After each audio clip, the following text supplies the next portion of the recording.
अक्सर हम चुनाव को सिर्फ एक दौड़ की तरह देखते हैं, कौन जीता कौन हारा। पर अगर हम थोड़ा रुक कर इसे एक विज्ञान की नज़र से देखें, एक एक्सरे की तरह, तो हमें लोकतंत्र की धड़कन सुनाई दे सकती है। आज हम सीकर का राजनीतिक एक्सरे करने वाले हैं। तो इस विश्लेषण में हम क्या क्या देखने वाले हैं? हम सीकर की ज़मीनी हकीकत से शुरू करेंगे, फिर वहाँ के वोटर की नब्ज़ टटोलेंगे, उनके सवाल जानेंगे और देखेंगे कि राजनीतिक दल कौन सी रणनीतियाँ अपनाते हैं, और आखिर में बात करेंगे कि जनादेश का असली मतलब क्या होता है।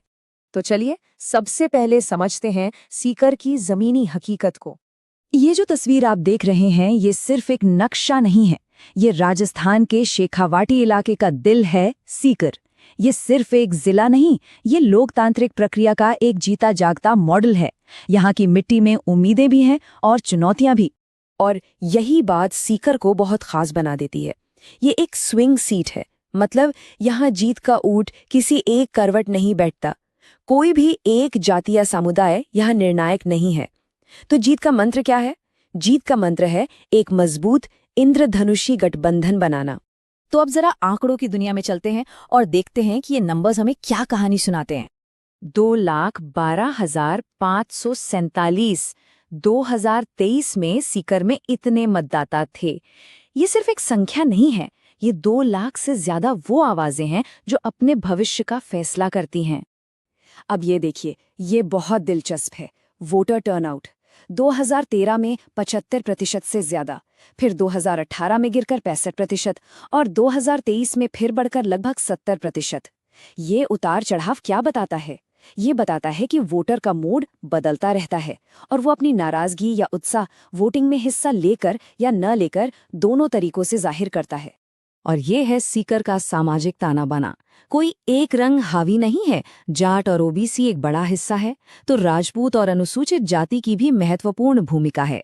मतलब साफ है, किसी भी पार्टी के लिए किसी एक समुदाय के भरोसे चुनाव जीतना लगभग नामुमकिन है। सबको साधना पड़ता है। और पिछले 7 चुनावों का ये इतिहास इस बात पर मोहर लगा देता है। देखिए कैसे सीट कभी कांग्रेस के पास जाती है तो कभी बीजेपी के। ये दिखाता है कि सीकर के मतदाता किसी एक पार्टी के बंधुआ नहीं हैं। वो काम देखते हैं और अपना फैसला बदलते हैं। तो आंकड़ों ने हमें तस्वीर का एक हिस्सा तो दिखा दिया, लेकिन इस तस्वीर में रंग भरने के लिए हमें आंकड़ों के पीछे के इंसान की आवाज सुननी होगी, उसके मन के सवाल जानने होंगे। जरा इस आवाज को सुनिए। मिट्टी हमारी माँ है, पर बाजार हमारा साथ नहीं दे रहा। हमारे बच्चे पढ़ लिखकर उन नौकरियों के सपने देखते हैं जो यहाँ हैं ही नहीं। ये सिर्फ एक व्यक्ति की बात नहीं है, ये सीकर की 2 पीढ़ियों की कहानी है। एक की चिंता जमीन से जुड़ी है तो दूसरी के भविष्य से। और यही है हमारे लोकतंत्र की खूबसूरती और जिम्मेदारी। हर नागरिक को गरिमा के साथ अपनी बात रखने का हक है, और सार्वजनिक संवाद में हम सब की जिम्मेदारी है कि ये जानकारी पर आधारित हो, किसी को ठेस पहुंचाने के लिए नहीं। तो एक ही सीकर में 2 अलग अलग दुनियाएं बसती हैं। एक तरफ किसान हैं जिनकी चिंता है एमएसपी, कर्ज और पानी की कमी। दूसरी तरफ युवा हैं जिनके सपने हैं कोचिंग हब, सरकारी नौकरी और डिजिटल दुनिया से जुड़ने के। इन्हीं 2 दुनियाओं के बीच संतुलन साधना ही यहाँ की राजनीति की सबसे बड़ी चुनौती है। तो इस पृष्ठभूमि को समझने के बाद अब देखते हैं कि इस सियासी शतरंज की बिसात पर राजनीतिक दल अपनी चालें कैसे चलते हैं। किसी भी जंग में उतरने से पहले अपनी ताकत और कमजोरी का अंदाजा लगाना जरूरी होता है। राजनीति में इसे स्वॉट एनालिसिस कहते हैं, यानी अपनी स्ट्रेंथ्स, वीकनेसेस, अपॉर्चुनिटीज और थ्रेट्स को पहचानना। जैसे यहाँ देखिए, एक तरफ उम्मीदवार की ताकत है, उनकी गहरी स्थानीय जड़ें और उनका तजुर्बा। लेकिन यही चीज कभी कभी कमजोरी भी बन जाती है, जब युवा उन्हें पुरानी पीढ़ी का नेता मानकर बदलाव की बात करने लगते हैं। ये एक बहुत ही नाजुक संतुलन है। वहीं दूसरी ओर विपक्ष की रणनीति को देखिए। वो एक बड़े राष्ट्रीय नैरेटिव पर जोर देते हैं, केंद्रीय नेतृत्व के चेहरे पर चुनाव लड़ते हैं। लेकिन इसमें एक खतरा भी है। क्या ये बड़ी बड़ी बातें जमीन पर बैठे सबसे गरीब वोटर के पेट की आग और रोजी रोटी के सवाल का जवाब दे पाती हैं? तो इन सब विश्लेषण के बाद सवाल उठता है कि जीत का ब्लूप्रिंट, उसका नक्शा कैसे तैयार किया जाता है। एक आधुनिक चुनावी अभियान चतुर्मुख रणनीति पर चलता है, मतलब 4 मोर्चों पर एक साथ लड़ाई। पहला, सही सामाजिक गठबंधन बनाना। दूसरा, संगठन को बूथ स्तर तक मजबूत करना। तीसरा, अपनी बात, अपना नैरेटिव जनता तक पहुंचाना। और चौथा, संसाधनों का सही इस्तेमाल। कुछ भी भाग्य के भरोसे नहीं छोड़ा जाता। और ये सब एक दिन में नहीं होता, ये एक पूरा ऑपरेशन होता है। चुनाव से 90 दिन पहले रिसर्च और प्लानिंग शुरू होती है, फिर 7 दिन पहले मोबिलाइजेशन, 30 दिन पहले विरोधियों के हमलों का जवाब देना, और आखिरी हफ्ते में सिर्फ एक काम, वोटर को पोलिंग बूथ तक लाना। और आज के दौर का सबसे बड़ा युद्ध क्षेत्र वो है डिजिटल दुनिया।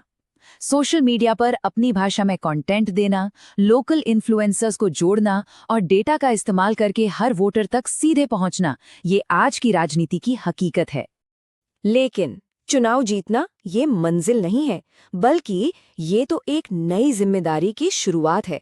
तो चलिए वोट से आगे बढ़कर शासन के असली मतलब को समझते हैं। जब जनता आपको जनादेश देती है तो वो आपको अपना डेटा और अपना भरोसा भी सौंपती है। भारत के डीपीडीबी कानून के तहत इस भरोसे और सहमति का सम्मान करना और लोगों की निजता की रक्षा करना एक बुनियादी कर्तव्य बन जाता है। ये सिर्फ कानून नहीं, ये नैतिक जिम्मेदारी भी है।